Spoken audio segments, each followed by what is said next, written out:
బీసీలపై చంద్రబాబు లేని అభిమానాన్ని ఒలకబోస్తున్నారని మంత్రి చెల్లుబోయిన వేణి విమర్శించారు.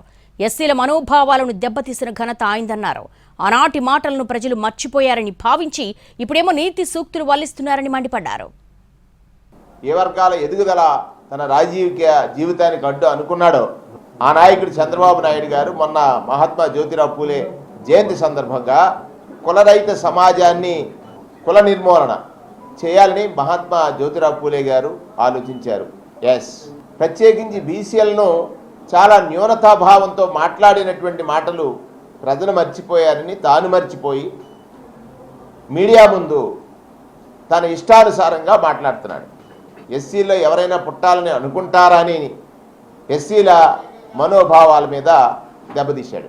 ఇవాళ తానన్న మాటలు తానే మరిచి ప్రజల దగ్గరకు వచ్చి సూక్తులు చెప్తున్నాడు.